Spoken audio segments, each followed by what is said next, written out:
tout ce que tu dois savoir sur le PER. Bonjour, bienvenue sur Vanessa Money Mindset, le podcast qui parle d'argent simplement et sans tabou. Si tu me découvres, c'est le moment pour toi de t'abonner à ma chaîne YouTube et de me laisser un like ou de t'abonner au podcast si tu n'es pas sur YouTube. Qui suis-je? Je suis une experte en finances personnelles, ex-banquière, investisseuse et entrepreneuse. Ensemble, nous allons déconstruire les mythes et croyances autour de l'argent. J'accompagne les femmes qui se sentent perdues dans leurs finances, qui ne savent pas comment s'en sortir, ni par quoi commencer pour bien gérer leur budget. Je les aide à reprendre en main leurs finances et à avancer sur le chemin de la richesse avec sérénité. Qu'allons-nous voir dans l'épisode du jour? Aujourd'hui, on va décrypter cette enveloppe dont tout le monde parle en fin d'année. Il s'agit évidemment du PER. Dans une première partie, nous allons voir ce qu'est un PER et en fait, on va réaliser qu'il y a plusieurs types de PER. Dans une seconde partie, nous allons voir comment fonctionne le PER, plus précisément celui des particuliers et comment défiscaliser via le PER. Et enfin, dans une troisième partie, nous allons voir comment bien choisir un PER et les pièges à éviter. Est-ce que ce programme te tente? Let's go! Qu'est-ce qu'un PER? Le plan épargne retraite est un peu le produit chouchou depuis quelques années. C'est un produit qui permet d'épargner et de construire un patrimoine que l'on va pouvoir débloquer lors du départ à la retraite. Ce qui veut dire que les fonds sont bloqués jusqu'à cette date. Cependant, tu as la possibilité de sortir les fonds de manière anticipée si tu veux acheter ta résidence principale ou si tu es victime d'un accident de la vie, c'est-à-dire invalidité, surendettement, expiration des droits au chômage, entre autres.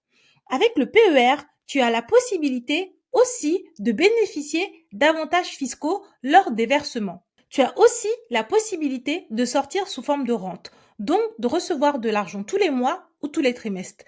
Mais ce n'est pas tout. Tu peux aussi choisir de sortir en capital, c'est-à-dire de récupérer une grosse partie ou l'intégralité des fonds en une fois. Et enfin, tu as la possibilité de sortir en rente et en capital. Donc, tu vois déjà que le produit est très souple. Maintenant que nous avons vu ça, on va voir qu'en fait, il existe vraiment différents types de PER.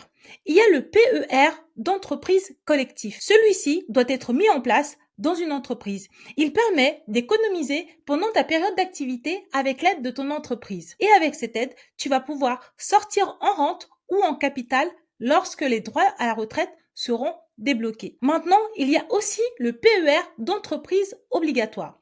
Le PER d'entreprise obligatoire, c'est un plan épargne retraite collectif qui peut être souscrit par une entreprise pour certaines catégories de salariés ou pour la totalité d'entre eux. En gros, pour bénéficier de ce PER d'entreprise obligatoire, tu dois faire partie de la catégorie de salariés qui y ont droit. Quelle est la différence entre ces deux premiers PER?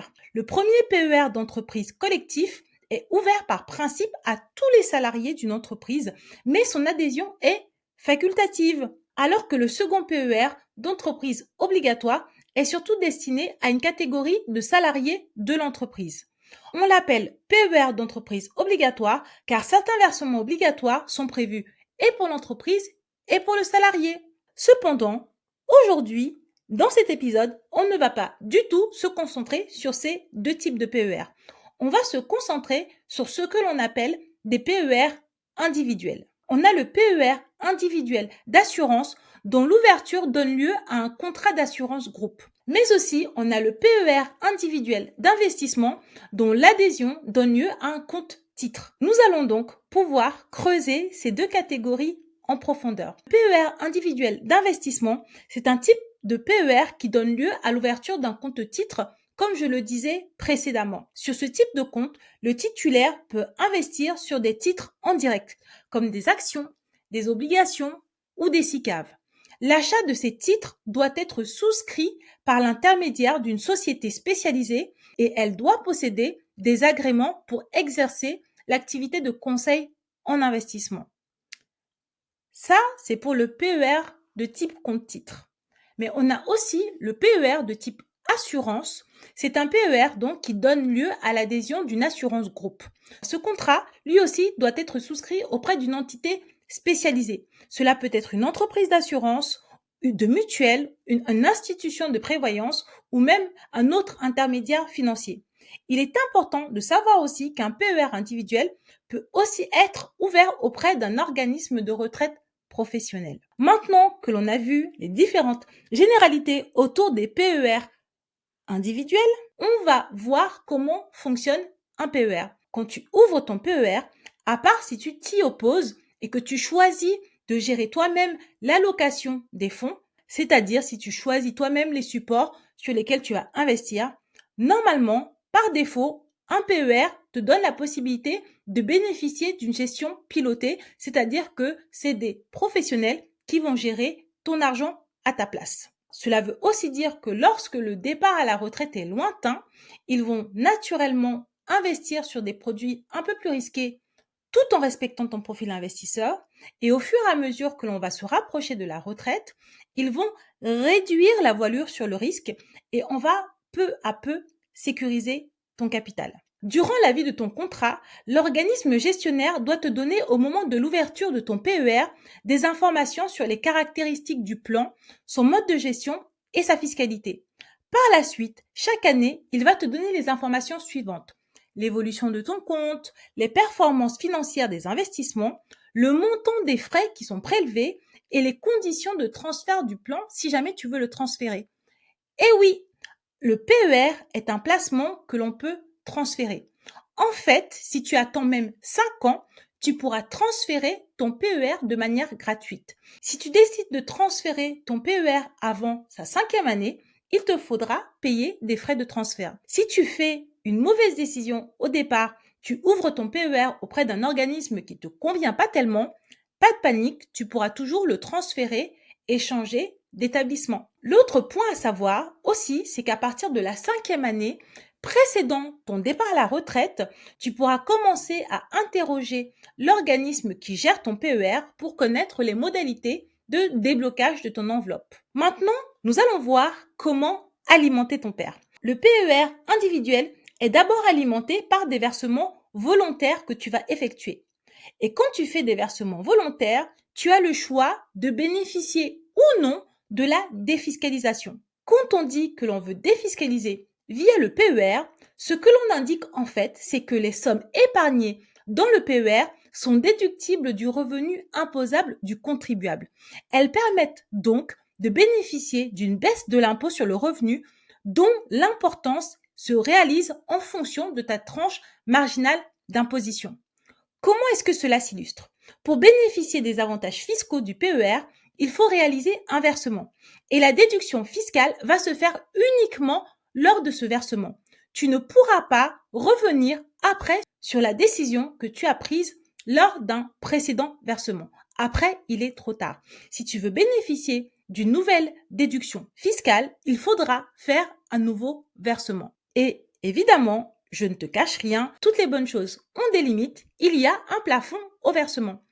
Par contre, si tu décides de faire des versements sur ton PER sans bénéficier d'avantages fiscaux à l'origine, il faut savoir qu'à la sortie, donc dans beaucoup d'années, tu pourras bénéficier d'une fiscalité un peu plus intéressante. Si tu n'as pas de revenus imposables, il n'est pas intéressant pour toi d'utiliser cette enveloppe pour de la déduction fiscale parce que l'État ne donne pas d'argent aux gens qui versent de l'argent sur leur PER. Ils peuvent juste déduire une partie de leur fiscalité grâce à leur versement. Un peu plus tôt, je te disais que tu pouvais déduire une partie de tes impôts grâce à des versements sur ton PER. Mais évidemment, il ne faut jamais abuser des bonnes choses. Il y a donc un plafond maximal de versement qui te donne droit à une déductibilité d'impôt. Et c'est ce que nous allons voir tout de suite. Si tu es salarié et que tu verses de l'argent sur ton PER en 2023, tu pourras verser jusqu'à 10% de tes revenus professionnels de l'année 2022, net de cotisations et frais professionnels. Et ce montant, par contre, ne pourra pas dépasser 8 fois le plafond annuel de la sécurité sociale, ce qui correspond à 35 194 € pour cette année. Il faut savoir que le plafond de la sécurité sociale est un montant qui est souvent utilisé comme base de calcul pour de nombreuses prestations sociales. L'autre méthode de calcul qui intervient, c'est que si tes revenus professionnels sont inférieurs à un plafond annuel de la sécurité sociale, dans ce cas, tu vas pouvoir verser 10% du plafond annuel de la sécurité sociale de l'année 2022 ou N-1, ce qui correspond à 4 114 euros. Pour résumer, en 2023, pour bénéficier des déductions fiscales, tu pourras verser entre 4 114 euros et en dessous de 35 194 euros. Si tu veux analyser tes plafonds de déductibilité, ceux-ci sont affichés sur la page 4 de ta déclaration d'impôt sur le revenu. Si tu analyses cette page, tu pourras retrouver tous les plafonds des années précédentes que tu n'as pas utilisés. Donc, si tu veux verser plus d'argent cette année, tu pourras aussi utiliser une partie des plafonds de l'année précédente. Si tu n'es pas célibataire et que tu as la chance d'être marié ou d'être pacsé, tu as aussi la possibilité d'utiliser les plafonds de ton conjoint ou de ton partenaire de Pacs s'il ne les a pas utilisés. Comment débloquer ton épargne? Lorsque tu auras atteint l'âge de la retraite et si tu n'as pas opté plutôt pour une rente viagère, tu pourras sortir soit en capital, en rente ou alors les deux, partiellement en capital et partiellement en rente. Pour rappel, une rente viagère, c'est une somme qui est versée périodiquement jusqu'au décès. Tu vas pouvoir avoir de l'argent tous les mois ou tous les trimestres. Maintenant, nous allons voir ensemble ce qui va se passer en cas de décès pour ton PER. Si tu décèdes, le plan sera clôturé. Les sommes épargnées seront reversées à tes héritiers ou bénéficiaires, c'est-à-dire les gens que tu auras désignés lors de l'ouverture ou au courant de la vie de ton contrat. C'est ces personnes qui vont recevoir le capital sous forme de rente ou en capital que tu auras construit durant toutes ces années. S'il s'agit d'un plan qui est ouvert sous la forme d'un compte-titre, l'épargne sera réintégrée dans la succession, donc cela va te coûter un petit peu plus cher. S'il s'agit d'un plan qui est ouvert sous forme d'assurance, dans ce cas-là, il y a des abattements que l'on va voir tout de suite. En termes de fiscalité, la situation va surtout varier en fonction de l'âge du décès. En vrai, si tu décèdes après 70 ans, il y a un abattement de 152 500 euros qui va être appliqué sur les sommes qui vont être versées à tes bénéficiaires. Par contre, si tu décèdes après 70 ans, il y aura un abattement uniquement de 30 500 euros. Résultat, ça voudra dire qu'au-delà de 30 500 euros, les sommes seront soumises au droit de succession. Maintenant que l'on a vu ça, on va analyser qu'est-ce qui va se passer quand tu vas décider de sortir de ton PER. Évidemment, c'est dans très très longtemps, les choses peuvent changer, je t'explique juste ce qui a été prévu maintenant. Si tu décides de sortir de ton PER, il faut savoir que l'âge minimum pour débloquer son PER est fixé à 62 ans. Par contre, tu n'es pas obligé de débloquer ton PER à 62 ans. Tu peux le débloquer bien après ou un petit peu avant si tu respectes certaines conditions. Tu pourras donc sortir en rente, capital ou les deux. Ensuite, en termes d'imposition, il faut savoir que la fiscalité de la rente ou du capital sera complètement différente en fonction de si tu as bénéficié au début de l'avantage fiscal ou pas. Donc, on va étudier différents cas. Le cas numéro 1, tu as déduit les versements et bénéficié de l'avantage fiscal plus tôt et tu décides de sortir en rente. La totalité de la rente sera soumise à l'impôt sur le revenu avec un régime applicable aux pensions de retraite et il y aura un abattement de 10%. Et seulement une partie de cette rente sera soumise aux prélèvements sociaux. Donc en gros, si on part sur une base de 100%, 90% de ta rente sera soumise à l'impôt sur le revenu. Ensuite, concernant les prélèvements sociaux, la partie de la rente qui sera soumise à ces prélèvements sociaux sera déterminée en fonction de l'âge au moment de la liquidation de ton produit. C'est-à-dire que si tu décides de liquider ton PER à 70 ans, c'est-à-dire que tu décides d'utiliser les fonds, seuls 30% de la rente sera soumise aux prélèvements sociaux. Si tu décides de liquider ton PER à 60 ans, 40% de la rente sera soumise aux prélèvements sociaux. Cas numéro 2. Tu n'as pas bénéficié de l'avantage fiscal au début et tu décides de sortir l'argent sous forme de rente. Si tu sors l'argent sous forme de rente, une partie de la rente sera soumise à l'impôt sur le revenu et une partie de cette rente sera soumise aux prélèvements sociaux. Mais cette fois-ci, les règles qui vont s'appliquer, ce sont des règles particulières que l'on appelle rente viagère à titre onéreux. C'est des règles un tout petit peu différentes. Et une partie de la rente, en fonction de ton âge, un petit peu comme le cas plus haut, sera imposable à l'impôt sur le revenu. Et s'il y a des intérêts, donc si l'argent que tu as placé a fait des bébés, les prélèvements sociaux vont aussi s'appliquer sur ces montants. Maintenant, on va voir le cas numéro 3. Tu as décidé au début de profiter de l'avantage fiscal et ensuite tu décides à la fin de ton PER de sortir en capital, c'est-à-dire de récupérer l'argent en une fois. Comme tu as bénéficié d'un avantage fiscal sur cet argent il y a quelques années, la part de capital correspondant à des versements volontaires sera imposée au barème progressif de l'impôt sur le revenu, mais pas aux prélèvements sociaux. Et si cet argent a fait des bébés, ces intérêts seront soumis au prélèvement forfaitaire de 30%. Concrètement, la banque va effectuer un prélèvement de 30% avant de te verser le capital. Prélèvement que tu peux demander à annuler si tu es éligible à la dispense de l'acompte fiscal. Si c'est le cas, il faudra voir avec ta banque. On arrive au cas numéro 4. Tu n'as pas déduit les versements sur le PER et tu décides de faire une sortie en capital de tout récupérer. La part de capital correspondant aux versements volontaires qui n'ont pas été déduits fiscalement est exonérée d'impôt sur le revenu et de prélèvements sociaux. Et la part de capital correspondant aux intérêts générés par le contrat, par contre, elle va subir un prélèvement forfaitaire de 30% que tu pourras voir pour annuler si tu peux bénéficier de la dispense d'acompte fiscal. Maintenant que l'on a vu toutes les généralités sur le PER, il est temps de voir comment choisir un bon PER. On choisit un bon PER, taram taram tam, je te le donne en mille, en regardant les frais. Eh oui, encore et toujours les frais. On va regarder les frais d'entrée.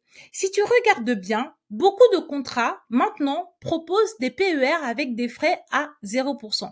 Donc si tu vas voir ton banquier ou n'importe quelle personne qui te propose un PER avec des frais d'entrée au-delà de 0%, tu es déjà en train de choisir un PER qui est peu intéressant par rapport à ce que le marché peut proposer.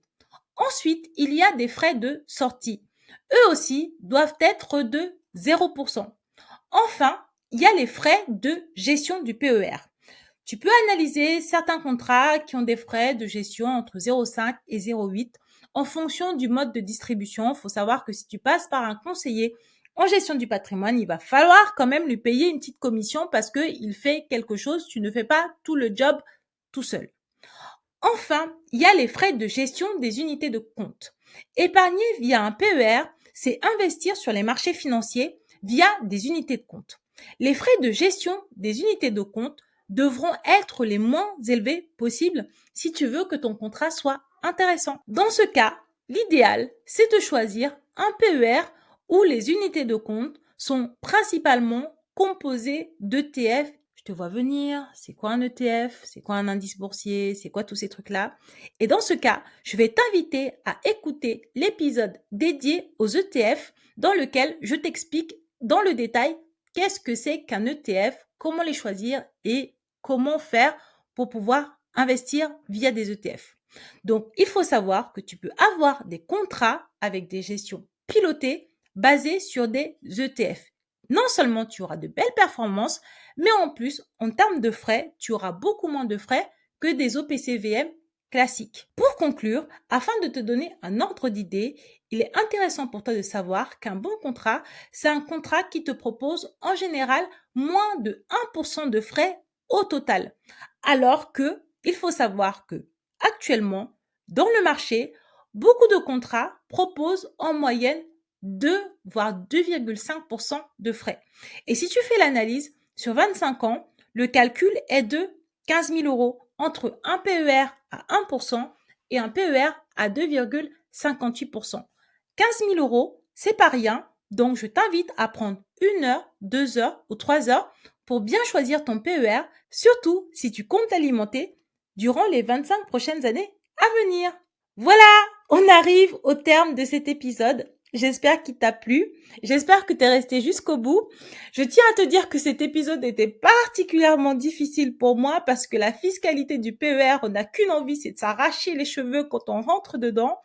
Tellement d'exceptions, d'exonérations, mais j'y tenais beaucoup parce que c'est un produit qui a beaucoup de succès, qui propose de nombreuses qualités et qui gagne à être connu et surtout bien compris. Donc, j'ai pris sur moi pour te proposer cet épisode. Franchement, ça mérite un like. J'ai tellement souffert pour faire cet épisode que ça mérite un like ou au moins 5 étoiles sur les plateformes de diffusion. J'espère que maintenant le PER est beaucoup plus clair pour toi. Je m'excuse pour tous les entrepreneurs que j'ai un peu délaissés parce que la fiscalité pour les entrepreneurs, notamment au niveau des versements, c'est un petit peu différent au niveau des particuliers. Mais les femmes qui m'écoutent sont très souvent salariées, donc je me suis principalement concentrée sur elles. Néanmoins, en fonction des besoins, n'hésite pas à m'envoyer des messages, des DM et je pourrai proposer un article de blog complémentaire à cet épisode.